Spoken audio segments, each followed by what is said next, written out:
10 nilai yang bisa kamu terapkan di dalam komunitas rohani kamu. Check this out.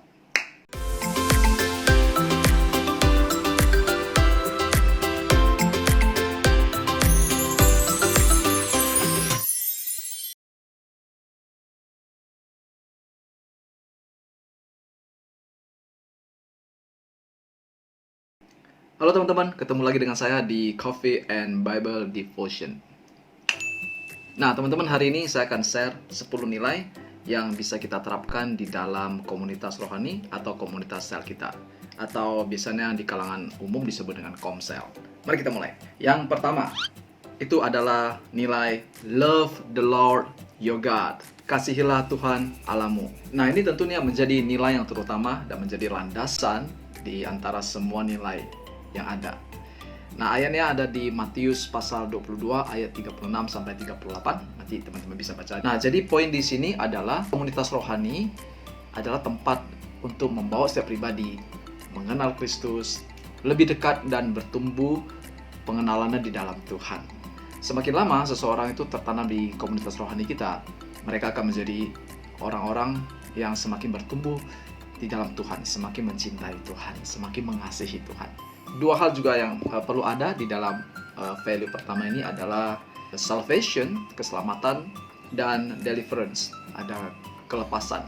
Nah, salvation berbicara setiap pribadi yang datang, mereka yang belum kenal Kristus, mereka akan menjadi orang yang mengenal kasih Kristus, mereka menjadi orang yang mengenal Tuhan Yesus, sehingga mereka mengalami kasih Kristus dan mereka menerima keselamatan itu. Yang kedua, harus ada deliverance. Deliverance harus ada pelayanan kelepasan di situ. Mereka yang terikat oleh dosa-dosa atau ikatan masa lalu, mereka yang terikat bahkan dengan roh-roh jahat, itu harus mengalami kelepasan. Ketika mereka mengalami kelepasan dan mereka menerima keselamatan di dalam Kristus Yesus, maka hidup mereka diubahkan. Disitulah mereka akan dipimpin, dimuridkan untuk semakin serupa dengan Kristus. Value yang kedua adalah taat dan tunduk kepada pemimpin. Ayatnya ada di Ibrani pasal ke-13 ayat yang ke-17. Nilai ini juga harus ada di dalam komunitas rohani kita. Ini penting sekali. Nah, beberapa poin yang ada di value kedua ini adalah belajar untuk percaya kepada pemimpin rohani kita dan belajar untuk dipimpin.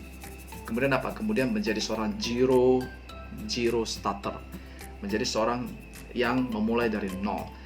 Jadi ketika kita datang ke sebuah komunitas rohani, kita harus menjadi orang yang melepaskan jubah kita. Mungkin kita dulu punya pengalaman ini, punya pengalaman itu, kita mungkin banyak pengetahuan, kita mungkin menjadi orang yang bahkan mungkin sudah pernah banyak melayani. Tapi ketika kita berada di dalam sebuah komunitas rohani, di mana kita menjadi orang baru di situ, nah kita belajar untuk melepaskan jubah kita, belajar untuk menjadi seorang zero starter. Jadi memulai dari bawah, memulai dari nol, benar-benar memberi diri dimuridkan, benar-benar memberi diri untuk dipimpin, benar-benar untuk memberi diri untuk percaya kepada pemimpin rohani yang ada. Karena taat dan tunduk kepada pemimpin itu alkitabiah.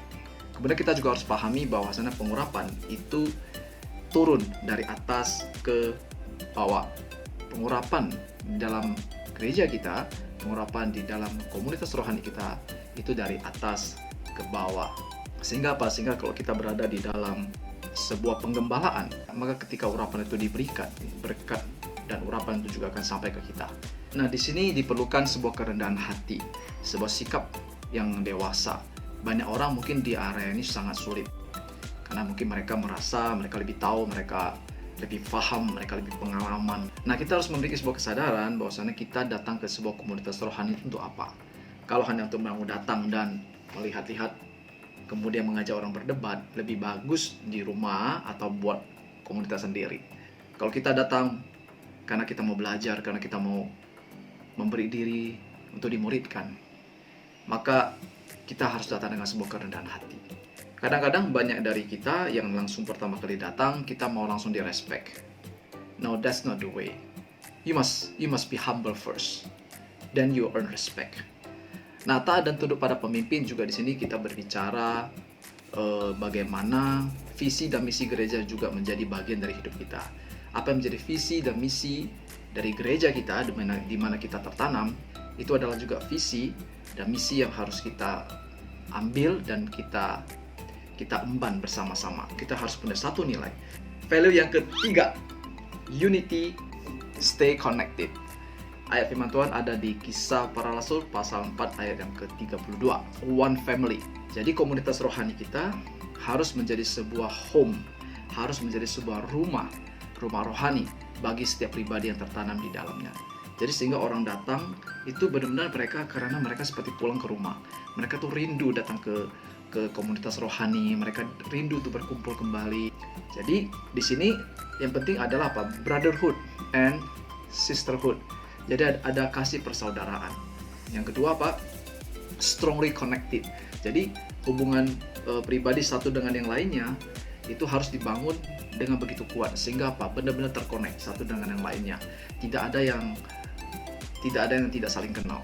Dan seperti di dalam keluarga, brotherhood, sisterhood itu menjadi sebuah persaudaraan yang indah, saling mengenal dan saling terkonek kuat, strongly connected.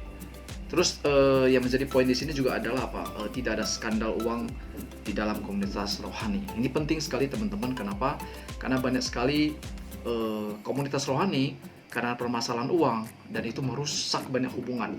Utang piutang, akhirnya apa? Akhirnya yang meminjam tidak bisa bayar, yang dipinjam merasa bagaimana gitu. Jadi akhirnya hubungan gak enak.